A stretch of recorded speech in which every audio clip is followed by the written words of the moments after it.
Jocelyn, il a 33 ans. Adopté du Guatemala à 4 ans, il fait partie d'une fratrie de 4, tous adoptés.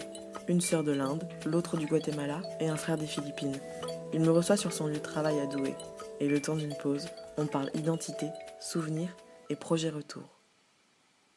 Au tout départ, en fait, normalement, j'aurais pas dû être adopté. Il y a quelqu'un d'autre qui était avant moi, un autre garçon, mais qui est mort en fait de malnutrition.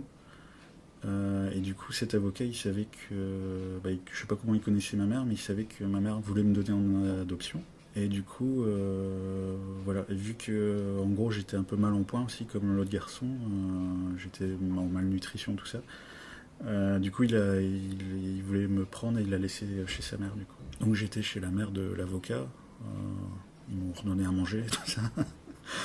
Et du coup, sur les photos, on voit quand même, je suis quand même bien portant, mais parce qu'ils m'ont, voilà, comment dire, ils ont pris soin de moi, quoi, en gros, avant de pouvoir être adopté. Mais ouais, normalement, ça aurait pas dû être moi. Si le garçon il était pas mort, je sais pas si peut-être j'aurais été adopté par quelqu'un d'autre, mais ouais.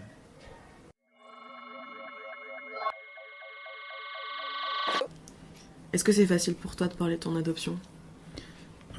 Alors ça dépend en fait à qui j'en parle, parce que c'est quelque chose quand même d'assez personnel. Et, donc selon qui j'en fasse, je vais en parler si on me pose la question, mais sinon naturellement j'en parle pas forcément. Après quand on me pose la question, oui c'est qu'on s'y intéresse et que je vais répondre facilement. Ouais. Est-ce que pour toi, l'adoption fait partie de ton identité ? Alors elle en fait un peu partie de mon identité, mais forcément j'oublie pas d'où je viens, entre guillemets qui je suis. Après, dans la vie de tous les jours, par exemple la musique, j'aime beaucoup forcément les musiques en espagnol qui viennent de là-bas. Mais voilà, c'est tout. Après, ça reste mon identité, mais je veux dire, je vais pas clairement le montrer en fait. Après, dans la vie de tous les jours, on voit pas forcément que je viens de là-bas. On me prend souvent pour un rebeu en fait. Plein d'Algériens, Marocains, ils viennent me dire ça va frère et tout, alors que non, je suis pas de là-bas quoi. Donc c'est marrant. Ouais. Les seuls souvenirs que j'ai, c'est quand j'étais chez la grand-mère là-bas. Je vois que, de mes souvenirs, c'était un grand hangar. Ils avaient des vaches, des chevaux. Quand j'étais petit, je parlais à mes parents, j'expliquais que je buvais directement le lait en dessous de la vache apparemment.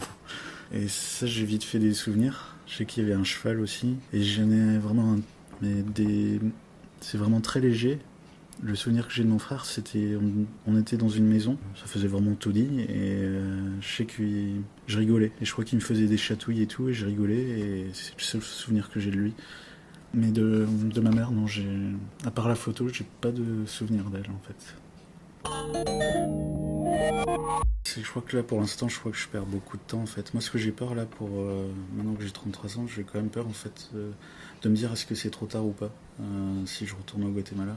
J'aurais dû peut-être le faire bien avant en fait. Je sais pas pourquoi je l'ai pas fait avant, mais je le ferai, mais j'espère qu'il n'est pas trop tard pour voir ma mère et qu'il lui a rien arrivé. Et qu'elle pense pas que depuis que je suis adopté, que je l'abandonne ou quoi que ce soit. Enfin, s'il y en a qui l'ont pas encore fait, qu'ils le fassent et que. Ouais, voilà, qu'ils attendent pas en fait. Je crois qu'après, ça dépend des finances, tout ça, c'est toujours un coût, hein, mais moi, je me dis que j'ai quand même beaucoup attendu en fait. Et il faut que je le fasse rapidement.